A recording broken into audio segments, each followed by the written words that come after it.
Sa hilaga ng Luzon, matatagpuan ang isang rehiyon na puno ng kasaysayan, kultura at likas na ganda, Cordillera Administrative Region. Ang rehiyong ito ay binubuo ng 6 na probinsya at 2 lungsod: Abra, Apayao, Baguio City, Benguet, Ifugao, Kalinga, Mountain Province at Tabuk City. Kaya kung pangmalakasang nature trip ang hanap mo, siguradong hindi mo dapat ito palampasin. Kaya ating tuklasin ang mga probinsyang may taglay na kakaibang tanawin. Handa na ba kayo? Let's go! Unahin natin lakbayin ang Abra, ang waterfall capital of the North. Dito matutuklasan ng mga talon na talagang magpapahanga sa iyo. Ang Kaparkan Falls ang pinakakilala sa lahat ng waterfalls ng Abra. Pero wait lang, hindi madali ang daan papunta dito. Tinatawag itong Hell Ride to Paradise dahil sa medyo mahirap at magasbang ang daan. Pero lahat ng hirap ay mawawala pagdating mo doon. At para sa mga mahilig sa kasaysayan, siguraduhin bisitahin ang Gabriela Silang Museum sa Tayum, kung saan matutunghayan ang mga art at mga relic mula sa Philippine Revolution. Isang makasaysayang puok na tiyak na magbibigay ng bagong kaalaman. Kung mahilig ka naman sa mga tanawin ng bundok, subukan ang Apaw Rolling Hills sa Tinig. Perfect ito para sa sunset at sunrise views, at isang magandang lugar para mag-camping at hiking. Maraming magagandang tanawin ng Abra, puno ng natural na ganda, mula sa mga talon, bundok at mga rock formations. Kaya kung nature lover ka, siguradong magugustuhan mo ang lahat ng tanawin dito. Apayao, ang unang UNESCO Biosphere Reserve sa Cordillera at ang hidden gem ng Northern Luzon. Siyempre, puno ito ng natural na ganda, kaya kung nature lover ka, huwag na huwag mong palalampasin ang Apayao. Isa sa mga pinakagiliw-giliw na tanawin sa Apayao ay ang Lusok Crystal Cave. Ang kuweba nito ay isang natural na yaman na may underground river, kaya kailangan mong sumakay ng bangka para marating ang loob ng kuweba. Pagpasok mo, matutuklasan mo ang mga stunning stalactites at stalagmites na parang mga alahas ng kalikasan. Kung ikaw ay mahilig sa caving, tiyak na magugustuhan mo ito. Bukod sa kilalang tourist spots tulad ng Lusok Cave, maraming hindi pa nadidiscovereng lugar sa Apayao na nag-aalok ng kahangahangang tanawin. Tulad na lamang ng mga underground river at mga rock formations na nagbibigay daan sa mga mahilig sa adventures. Matatagpuan dito ang mga malalawak na kagubatan, bundok, ilog at talon na puno ng buhay at nagbibigay proteksyon sa iba't ibang uri ng hayop tulad ng Philippine Eagle na matatagpuan sa Kalanasan Philippine Eagle Sanctuary. Ang mga mountain trails naman dito tulad ng Mount Kilang at Mount Solo ay perfect para sa mga mountaineers na naghahanap ng challenge at gustong makakita ng mga walang katulad na views ng mga kagubatan at kalikasan. Kaya't kung ikaw ay naghahanap ng isang lugar na puno ng natural na ganda, Apayao ang tamang destinasyon para sa iyo. Sunod naman nating lakbayin ang Baguio City, ang City of Pines ng Cordillera at ang summer capital of the Philippines. Ang Baguio City ay isang lungsod ng Benguet, isang paboritong destinasyon ng mga turista mula sa iba't ibang panig ng bansa, lalo na tuwing tag-init. Bukod sa mga pine trees at malamig na hangin, puno rin ang Baguio ng mga makasaysayang puok, makulay na pamilihan at mga modernong atraksyon na siguradong magugustuhan ng bawat uri na biyahero.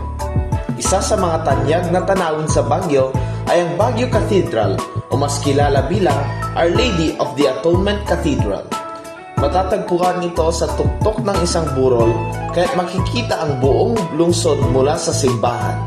Kung amusement park naman ang hanap ninyo, ang Sky Ranch ang para sa inyo. Tampok dito ang Ferris wheel na tinaguriang Baguio Eye. May mga exciting rides din tulad ng Super Viking at Drop Tower. Pati na ang mga mas relaxing na Sky Cruiser at double-decker carousel. At kung outdoor activities naman ang pag-uusapan, ang Camp John Hay ang dapat mong puntahan. Dito matatagpuan ang Yellow Trail o Forest Bathing Trail, isang 1.5 km na landas na dumadaan sa Forest of Pines. Kung naghahanap ka ng adventure, ang Treetop Adventure ay may mga exciting na zipline rides at iba pang mga aktibidad. Para naman sa mga mahilig sa kasaysayan, ang Bell House at ang Cemetery of Negativism ay mga lugar na puno ng kwento at kakaibang karanasan. Atin namang dakuin ang Benguet Province, ang tinaguriang Salad Bowl of the Philippines. Gaya ng nabanggit kanina, ang Baguio City ay lungsod ng Benguet. Kaya naman, kabilang ito sa dinadayo ng mga turista. Ang Benguet ay napapalibutan ng mga kabundukan at isa sa pinakasikat dito ang Mount Pulag, ang ikatlong pinakamataas na bundok sa Pilipinas. Dito, makikita ang napakagandang Sea of Clouds na tiyak mag-iiwan sa iyo ng alaala. Kung naghahanap ka ng simpleng hike at tanawin ng kabundukan, subukan ang mga bundok tulad ng Mount Ulap at Mount Jumbo. Isa ring tanyag na tanawin ay ang Igorot Stone Kingdom, isang pambihirang parke na puno ng mga istrukturang bato na tila isang malaking kastilyo. Sa 6,000 square meter na lugar, makikita ang mga stone walls na inspirasyon ng Banawe Rice Terraces, pati na rin ang mga tower na kumakatawan sa kasaysayan at kultura ng Igorot. Sa mga bukirin naman, makikita ang mga tanyag na strawberry farm sa La Trinidad. Dito, maaari kang mamili ng sariwang strawberries at mag-enjoy sa pagtatanim o pamimili ng mga prutas direkta mula sa mga taniman. At syempre, hindi rin pwedeng kaligtaan ang mga makasaysayang folk sa Benguet. Sa Kabayan, matatagpuan ang mga sinaunang Mummy Caves, kung saan napanatili ang mga labi ng mga sinaunang Igorot na leader. Isang sulyap ito sa makulay na kasaysayan ng mga katutubong taga-Cordillera. Isa pa sa mga atraksyong hindi pwede palampasin dito ay ang Igorot Gold Mine. Pati na rin ang mga life-size statues na naglalarawan ng mga Igorot na nagbigay ng buhay at kwento sa lugar. Maaari ka ring magrenta ng tradisyonal na Igorot costumes para mas maging immersive ang iyong experience. Ilan lamang ito sa mga dahilan kung bakit na dapat bisitahin ang Benguet. Mula sa mga parke, makasaysayang puok at mga modernong pasyalan. Siguradong makakakita ka ng lugar na tampok sa iyo. Ifugao, ang lugar na tanyag dahil sa kanilang rice terraces. Kung nature trip ang iyong hanap, halina't puntaan ang Ifugao. Gaya ng nabanggit kanina, isa sa mga pangunahing atraksyon ng Ifugao ay ang mga rice terraces. Mula sa Banawe Rice Terraces, isang UNESCO World Heritage Site, hanggang sa mga nakatawang terraces sa mga bayan ng Batad, Hunduan at Nagakadan. Matutunghayan ang mga kahusayan ng mga Ifugao sa pagbuo ng hagdang-hagdang palayan. Ang mga terraces na ito na nakatanim sa gilid ng bundok ay nagpapakita ng masalimuot na sistema ng agrikultura at ang matagal ng kaugnayan ng tao at kalikasan. Kung ikaw naman ay naghahanap ng mga natural na tanawin, maaari kang magtampisaw sa mga talon tulad ng Tapia Falls sa Batad at ang mga malalaking talon sa Hapaw at Banawe. Siyempre, idagdag na rin natin ang mga natural na hot springs tulad ng Bogya Hot Spring. Mga perpektong lugar para magpahinga at mag-relax.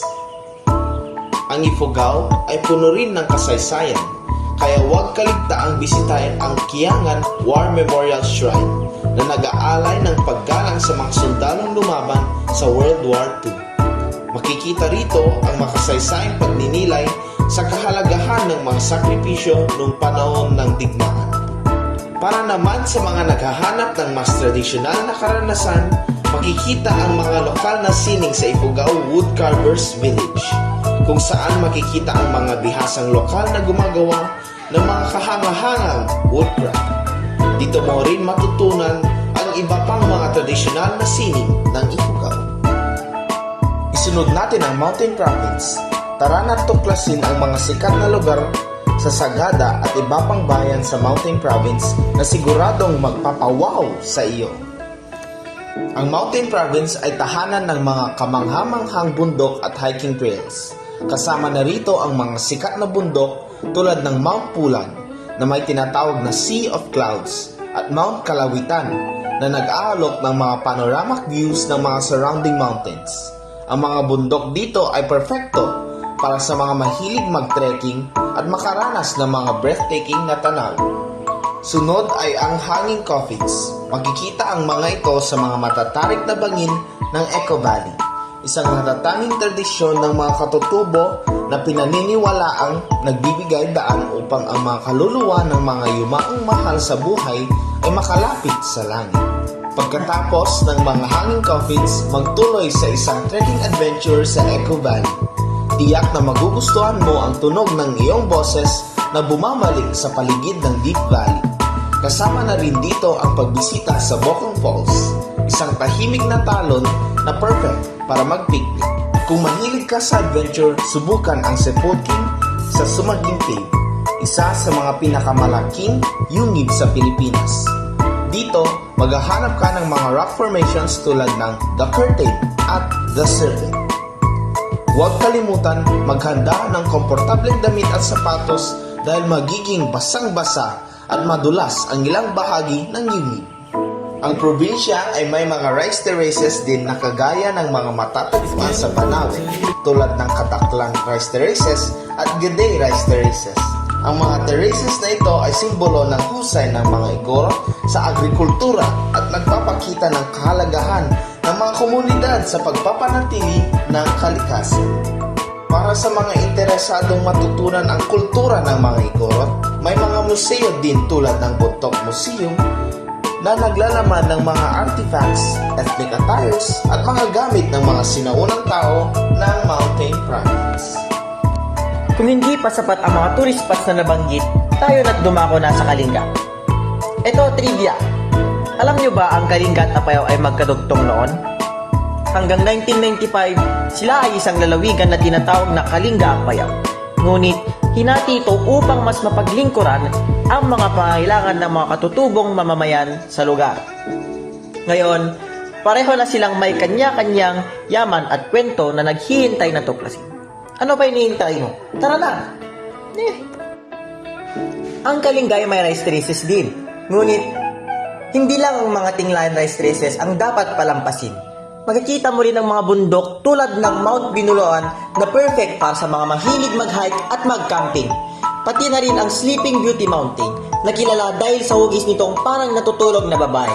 Mula sa tuktok, makikita ang mga breathtaking na tanawin ng mga bundok at lambak sa paligid. Para naman sa mga naghahanap ng tubig at kasiyahan, hindi pwedeng palampasin ang Pasig River. Isang magandang ilog na perfect para sa swimming, boating at pangingisda. At syempre, ang Palana Falls sa Tinglayan. Isang talon na napapaligiran ng luntiang kagubatan. Magandang lugar din ang mga ito para mag-picnic at mag-relax. Syempre, huwag din kalimutang bisitahin ang Balbalasang Balbalan National Park. Isang protektadong parke na tinatawag na Green Heart ng Cordillera. At subukan ang mga aktibidad tulad ng hiking, camping at birdwatching. Kung mahilig ka sa spelunking, dapat mong makita ang Buaya Caves, isang sistema ng limestone caves na puno ng stalactites at stalagmites. At para sa mga gustong makaranas ng kakaibang kultura, bisitahin ang Buscoran Village, tahanan ng mga Boot-Boot tribe. Dito, matututunan mo ang sining ng hand-tap tattooing, isang tradisyonal na pamamaraan ng pagtato na pinagmulan ng kilalang Apo Wangrod, ang pinakamatandang tattoo artist sa bansa.